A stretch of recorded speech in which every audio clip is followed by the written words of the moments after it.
주제는 제목에 잘 나와 있죠.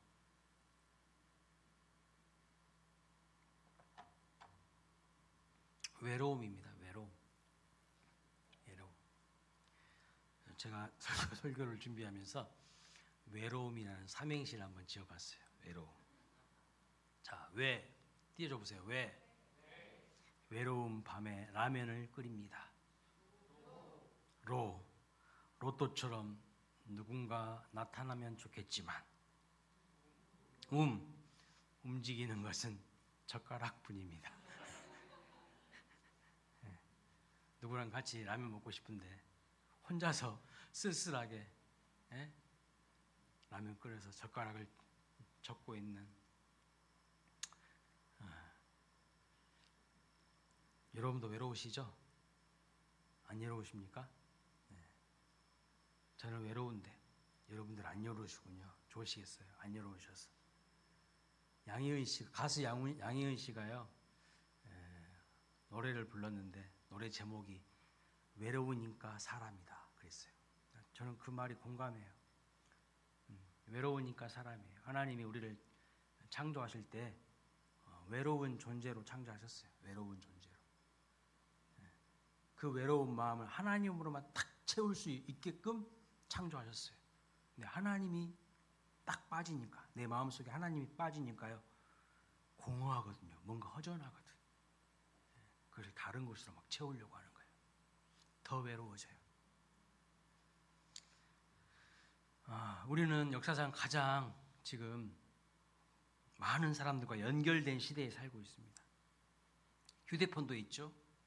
SNS도 얼마나 많이 발달되어 있습니까? 언제든지 다른 사람들에게요 메시지를 보낼 수 있습니다. 쉽게 연결될 수 있어요. 외국에 있는 사람들과도 마음만 먹으면요 화상통화할 수 있어요. 다 그런 기능이 있지 않습니까? 그런데 여러분, 이 시대의 사람들이 가장 많이 느끼는 감정 중에 하나가 뭔지 아세요?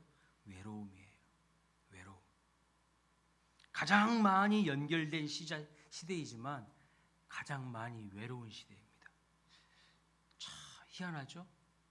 가장 쉽게 연결될 수 있고 가장 많이 연결된 시대이지만 가장 외로운 시대.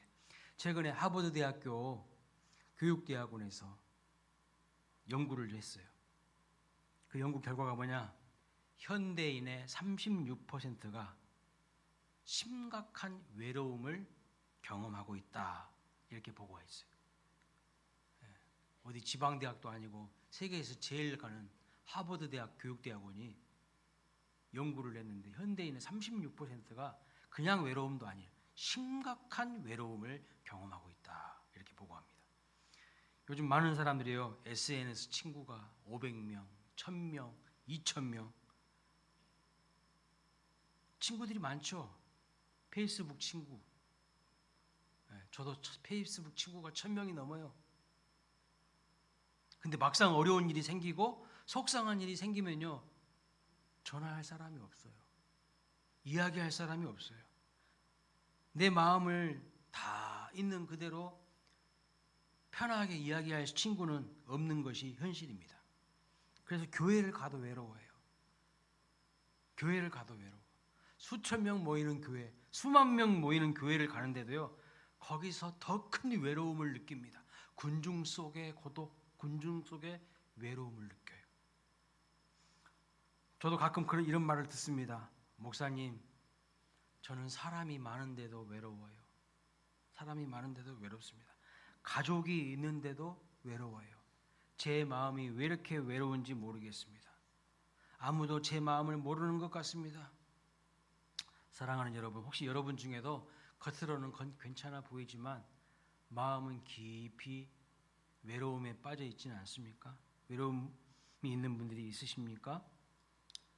성경은 외로움을 뭐라고 말하는가 한번 살펴보면 좋겠어요. 성경은요 그 외로움을 단순한 감정이나 정서로 설명하지 않습니다. 성경은 외로움은요 존재의 문제이고 깊은 영적인 문제라고 말씀합니다. 그래서 창세기 2장 18절에 하나님이 이렇게 말씀하셨죠. 사람이 혼자 사는 것이 좋지 아니하다. 좋지 않다. 하나님이 애초에 인간을 설계하시고 창조하실 때 외로운 존재로 창조하신 거예요. 외로운 존재. 누군가와 함께 해야 되는 존재로. 먼저는 하나님과 연결되고 하나님과 함께 해야 되겠죠. 그리고 나를 사랑하게 해주고 나를 지지해주고 나를 품어주는 그 사람들과 함께 할 때에 온전한 존재가 되도록 창조하셨어요. 그러니까 여러분, 외로운 것은요 당연한 거예요. 외로운 것은 외로움을 느껴야 되는 거예요. 그래야 하나님을 찾지요. 그래야 나를 인정해주고 사랑해줄 사람을 찾지요. 그래서 하나님은요 돕는 배필을 만드셨다고 합니다. 결혼이라는 제도를 만드시고 가정을 만드신 분이 누구예요? 하나님이셔요. 하나님은 그래서 인간을요 관계적인 존재로 창조하셨습니다. 관계적인 존재로. 하나님과의 관계 속에서, 사람들과 관계 속에서 행복을 누리고 만족을 누리고 또 사랑을 경험하고 하는 존재로 창조하셨어요. 그런데 죄가 들어오면서 인간은 하나님과 단절돼 버립니다. 하나님과의 관계가 깨지고 분리돼 버리는 거예요. 인간과 인간 사이에도 이 죄로 인하여서 단절이 와요. 깨지게 되는 거예요. 그래서 인간은 마음 깊은 곳에서 하나님과 단절되고 분리되는 그 외로움이 있어요. 하나님만이 우리의 영혼을 채우시고 우리의 영혼을 만족해 하실 수 있는데 그 단절로 인하여서 파생된 결핍이, 깨어진 그 결핍이 우리의 삶을요 외롭게 하고 고통스럽게 해요. 수직적으로는 하나님과의 관계가 다 깨져버렸어요. 예? 박살이 나버린 거예요. 모든 은혜와 복은 누구로부터 오는 거예요? 하나님께로부터 오는 거예요. 우리가 열심히 해가지고 되는 게 아니에요. 물론 열심히 살아야 됩니다. 그러나 근본적으로 모든 은혜와 복은요 하나님께로부터 오는 거예요. 그런데 그 죄라는 것이요 그 길을 딱 가로막고 있어요. 다 끊어버렸어요. 그 다리를. 또 사람과 사람 사이에도요 이 죄가 갈등과 분열을 일으킵니다. 그래서요 외로운 거예요. 외로워요. 만족이 없어요. 그런데 사람들은 그 고통과 그 단절을 직면하기를 거부해요. 두려워해요. 그리고 세상의 여러 가지 다른 것들로 자기의 마음을, 이 허전한 마음을 채우려고 합니다. 그것이 어떻게 드러날까요, 여러분? 그 외로운 마음의 결과, 하나님으로 그 마음을 채우지 못하고 내 죄에 대해서 하나님 앞에 고백하고 회개하지 못하고 하나님께로 나아가지 못하는 현대인들은 그 마음을 어디서 달랠까요? 무엇으로 달랠까요? 그래서 나타나는 증상이 뭡니까? 각종 중독이에요. 알코올 중독, 성 중독, 약물 중독, 도박 중독, 게임 중독, 온라인 중독, 관계 중독, 일 중독, 심지어 무슨 중독까지 있는 줄 아세요? 이단과 사이비에 빠지는 종교 중독까지 있어요. 종교 중독. 종교 중독에 빠지면 어떻게 되는지 아십니까? 그 종교 단체에 미치는 거예요. 건강한 신앙생활은요, 가정일도 잘하는 겁니다. 직장일도 잘하는 겁니다. 교회 일도, 교회에서 활동도 균형 있게 하는 거예요.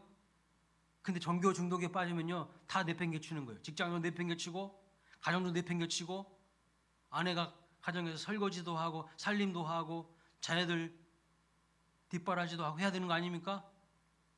그런 거 필요 없어요. 그냥 오직 그 단체에 미쳐버려. 이게 종교 중독이에요. 자기의 허전하고 외로운 마음을 다른 것으로 채우려고 하는 거죠.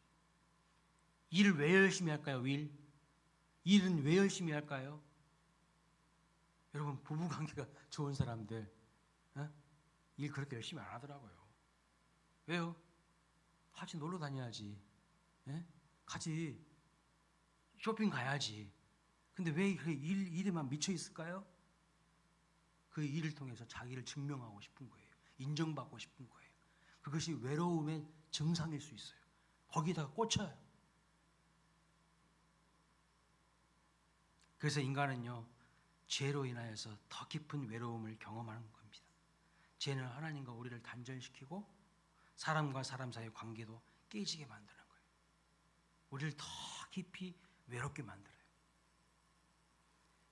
그런데 성경을 보니까 믿음의 사람들도 외로움을 경험했네요. 십자가의 길을 걸어간다는 것, 사명의 길을 걸어간다는 것, 하나님 뜻대로 순종한다는 것, 결코 쉬운 일 아니라는 거 여러분 잘 아시죠? 그래서 외로워요. 요셉은요, 형들에게 버림받았어요. 단체로 따돌렸어요.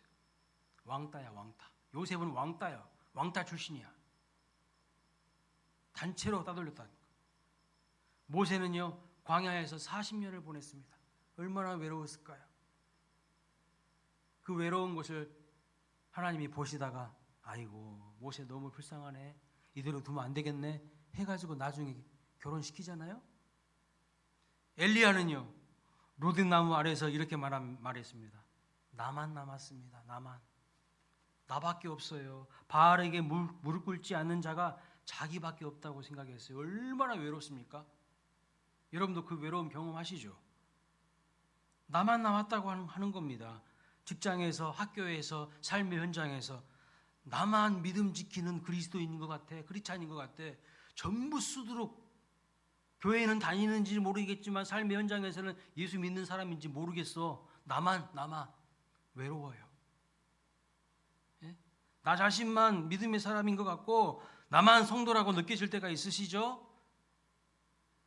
있어요. 세상 속에서 나만 크리스찬이구나 생각될 때 우리는 심각한 외로운 감정을 느끼게 됩니다. 저도 딱 군대에 딱 들어가니까요, 나만 교회 다니는 것 같아, 나만 그리스도인인 것 같아. 주일날 종교 행사 갈 사람, 거기는 종교 행사라고 그래요. 종교 행사 갈 사람 나와. 그러면 내무실에 있으면 이제 힘드니까 막 나와요. 이 사람들 그리스도인일까요? 아니에요. 초코파이 주는 거 그것 때문에 내무실에서 갈굼당하기 싫어가지고 잠깐 피신한 거예요. 그냥 거기로. 그리스도인 아니에요. 왜요? 어떻게 알 수 있을까요? 내무실에 다시 돌아와서 군생활 하는 거 보면 알아.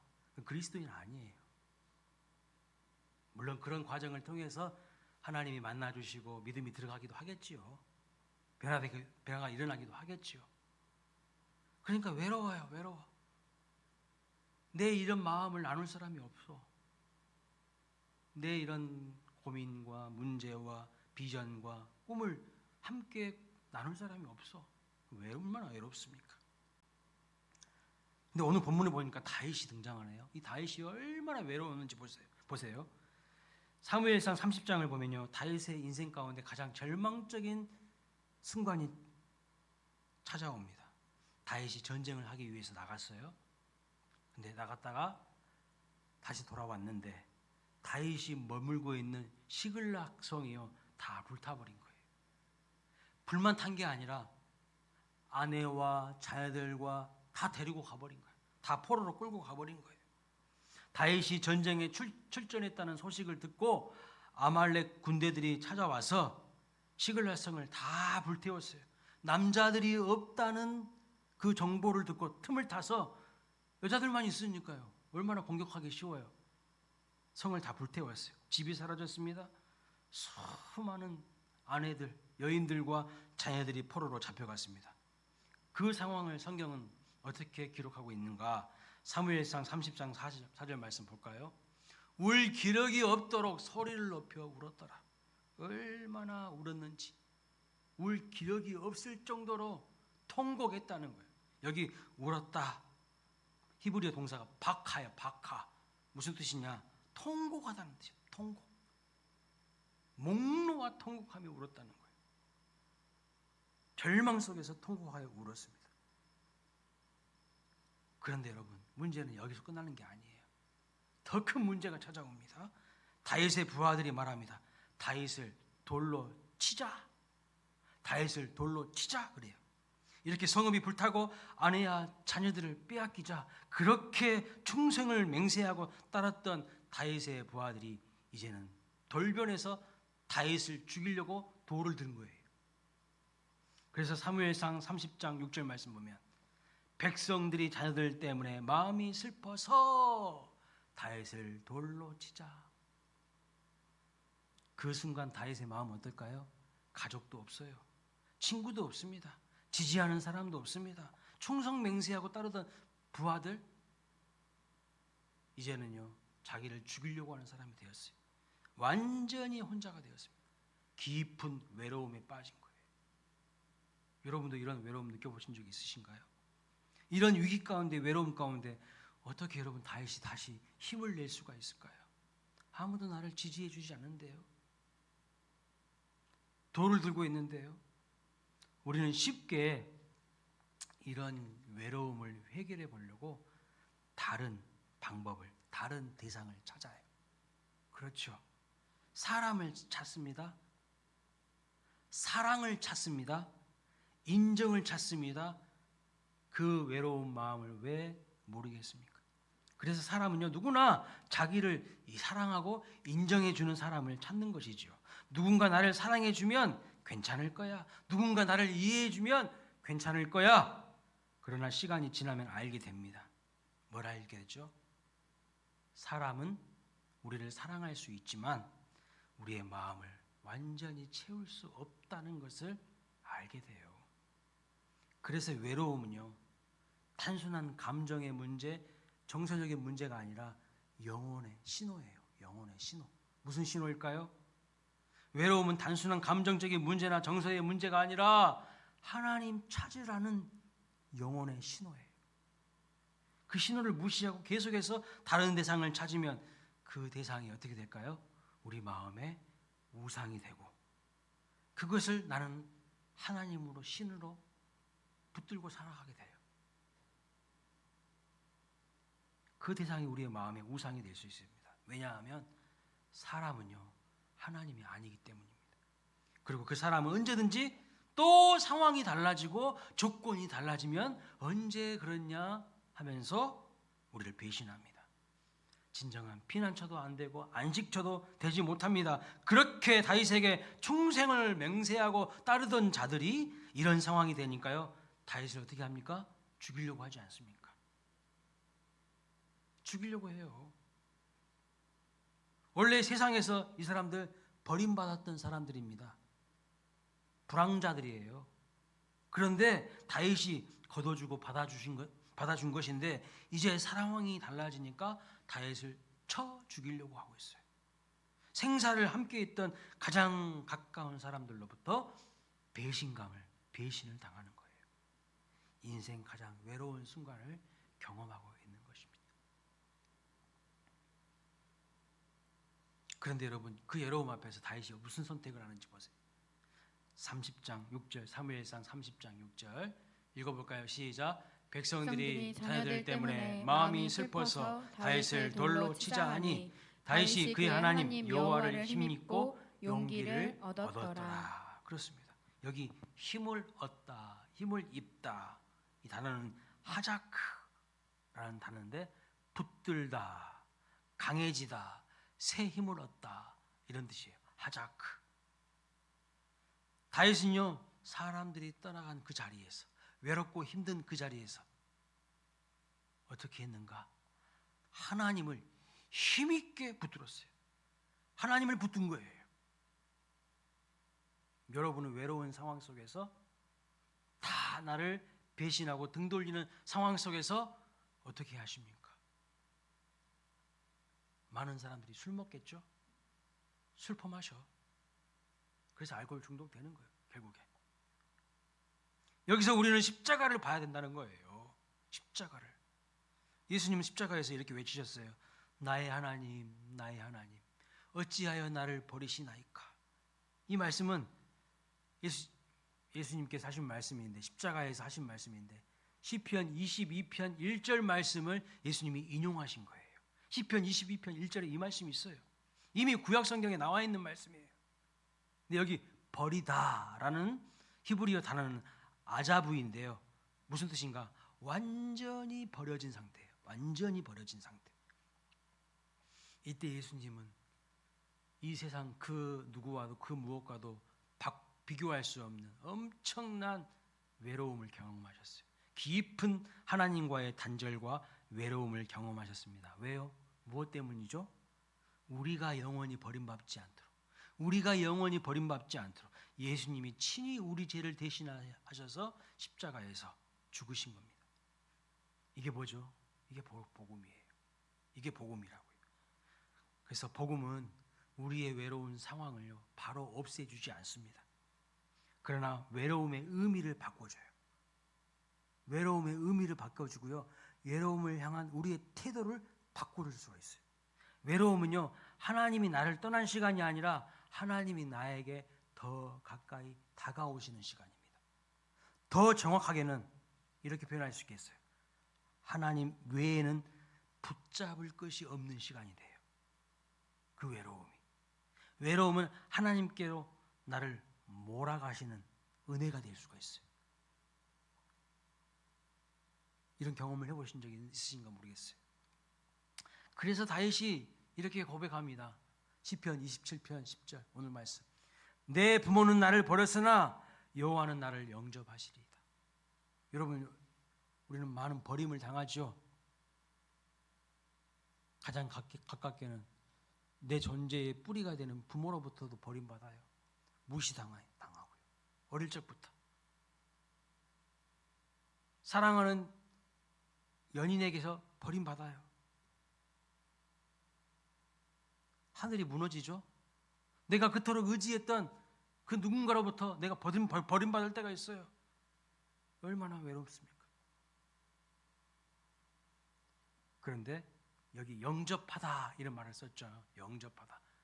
하나님이 여호와가 나를 영접하신대요.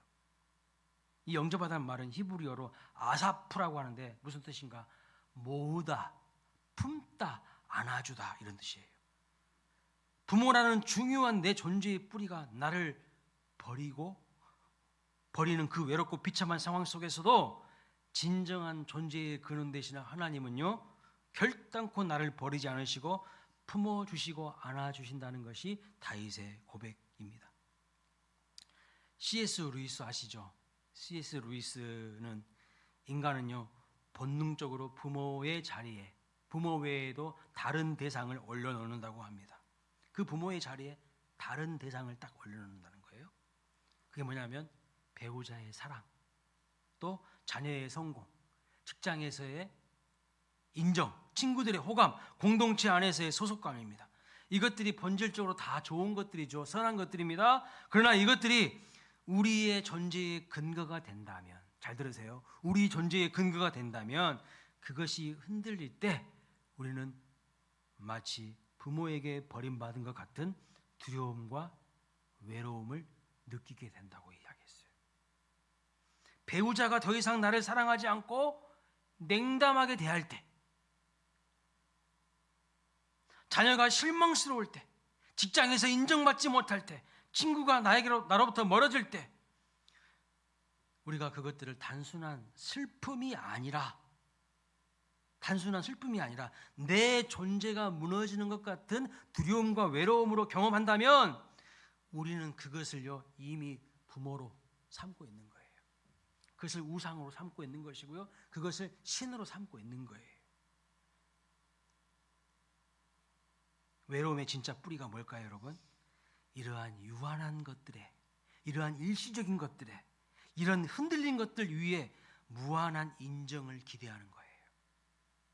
그게 외로움의 뿌리입니다. 인간이 채울 수 없는 자리를 인간으로 채우려고 하고 세상으로 채우려고 하는 것이 외로움의 진짜 뿌리예요. 많은 사람들이 인간의 사랑과 인정으로 충분히 채워져 있을 때, 세상의 물질과 부요함으로 충분히 채워져 있을 때, 그렇게 살아갈 때 우리는요 하나님의 영접이, 하나님이 우리를 영접하시는 것이 얼마나 근본적이고 대단한 것인지 잘 깨닫지 못할 때가 많아요. 얼마나 감사한 것인지, 얼마나 위대한 것인지 깨닫지 못할 때가 많습니다. 그러나 가장 가까운 사람마저 나를 떠날 때, 그렇죠, 가장 가까운 사람마저 나를 떠날 때 우리는 비로소 묻게 됩니다. 뭘 묻게 되죠? 도대체 나의 존재의 근거는 어디에 있는가? 내 삶의 동력은 진정 어디에서부터 오는 것인가? 내 삶의 뿌리는 무엇이고 내 삶을 움직이는 동력은 무엇인가? 그것을 묻게 될 수밖에 없어요. 그래서 C.S. 루이스라는 사람은 자신의 아내가 이름이 조이예요. 조이. 암으로 죽어가는 과정을 옆에서 겪었어요. 지켜봤어요. 암으로 죽어가는 과정을 보면서 책을 썼는데 그 책 제목이 헤아려 본 슬픔이에요. 헤아려 본 슬픔. 그 책에서 이렇게 말합니다. 가장 깊은 슬픔의 순간 하나님이 멀어지는 것처럼 느껴졌지만 그것은 하나님이 사라진 것이 아니라 자신이 그동안 하나님을 목적이 아닌 수단으로 사용해 왔음을 깨닫는 순간이었다고 고백했어요. 하나님을 목적이 아닌 수단으로 사용해 왔음을 깨닫는 순간이었다고 고백합니다. C.S. 루이스는요, 가장 사랑하는 그 아내의 죽음을 통해서 비로소 하나님께 더 가까이 가게 되었다고 고백해요. 때로는 누군가로부터 버림받은 그 경험이 우리를 하나님께로 더 가까이 가게 하는 은혜가 될 수 있어요. 다윗도 아버지로부터, 부모로부터 버림을 받았어요. 아버지 이새가요, 다윗을 인정하지 않았거든요. 그래서 성경 학자들은 이새가 다윗의 친부모가 아니었을 것이다 라고 주장하는 학자들도 있어요. 나름 근거가 있어요. 지금 그거 신학적으로 따질 시간 아니고. 그래서 사무엘 선지자가 이 나라의 왕이 될 사람 기름 부음 받기 위해서 하나님 명령 듣고 이새의 집에 왔는데 다윗은 열의시켰잖아요. 다윗은 야 너는 저 들에 가서 양이나 치고 있으라고. 첫째 아들부터 쭉 다 불렀어. 근데 사무엘 선지자가 첫째 아들부터 기름 부으려고 하니까 하나님이 걔 아니야. 둘째 걔도 아니야. 다 기름 부으려고 했는데 다 아니라는 거예요. 그래서 물어보죠. 다른 아들 없나요?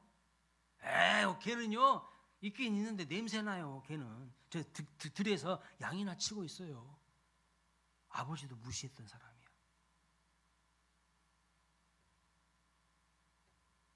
그리고 광야에서 들에서 홀로 양치고 있었어요. 얼마나 외롭겠습니까? 아무도 인정해 주지 않고요. 아무도 주목하지 않았어요. 그러나 작은 일에 충성한 다윗, 하나님은 크게 보셨어요. 인성을 역전시켜 주시는 것을 볼 수가 있는 거죠. 그러면서 부모는 나를 버렸으나 하나님은 나를 영접하셨다고 이렇게 말씀합니다. 이것이 신약 성경에서 예수님이 마치 탕자를 맞이하는 장면을 연상시키는 단어입니다. 이것은 단순히 받아준다는 의미가 아닙니다. 밖에서 떠돌아다니던 그 죄인을요 집 안으로 들인다는 거예요. 흩어진 것들을 다시 모은다는 의미입니다. 주목할 것은 이것을 조건 없이 하나님이 선언하신다는 거예요. 조건 없이. 만약 내가 충분히 회개한다면이 아니에요. 만약 내가 더 신실하다면이 아닙니다. 부모에게 버림받은 바로 그 상태에서 있는 모습 그대로 여호와 하나님께서 나를 영접하신다는 거예요. 이것이 다윗이 발견한 역설이고 진리예요. 가장 깊이 버림받은 자리가 가장 온전히 영접받는 자리가 된다는 거예요. 그렇죠? 부모로부터 버림받았어요. 가장 깊이 버림받았어요. 그런데 하나님은 그를 품어주셨어요. 이것이 바로 복음의 문법이에요. 외로움의 진정한 치유는요 더 많은 관계가 아닙니다. 그래서 외로워서 사람들이요 이 사람도 만나보고 저 사람도 만나보고 여기도 가보고 저기도 가보고 절대 그 외로움 치유되지 않습니다. 외로움의 진정한 치유는 더 많은 관계를 맺는 것이 아니라 관계의 근거가 바뀌는 거예요. 관계의 근거. 배우자의 사랑이 필요 없다는 말이 아닙니다. 친구가 필요 없다는 말이 아닙니다. 예수님 안에서 하나님의 영접을 이미 받은 사람에게 배우자의 사랑과 친구의 우정은요 없으면 내 자신이 무너지는 것이 아니라 있으면 감사한 선물이 돼요. 근데 오늘날 많은 사람들이요 외로워요. 외로워.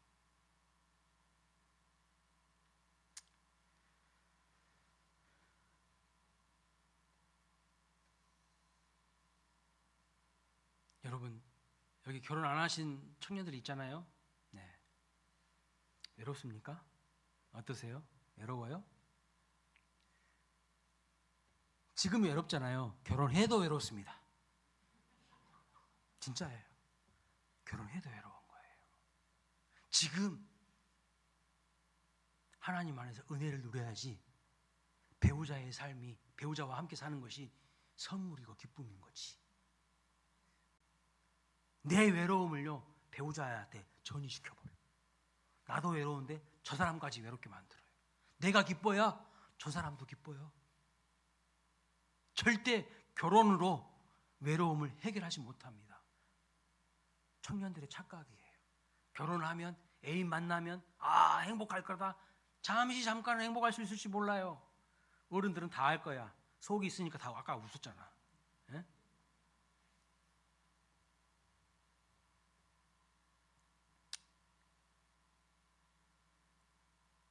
팀 켈러가요, 이것을 이렇게 표현했어요.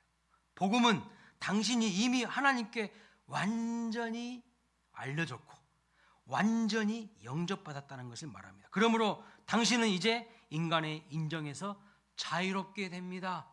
당신은 이제 인간의 사랑에서 자유롭게 됩니다. 이렇게 이야기했어요. 여러분, 이것이 바로 외로움을 이기는 하나님의 은혜예요. 자꾸 사람을요, 하나님 자리에다가 대체시키려고 하지 마세요.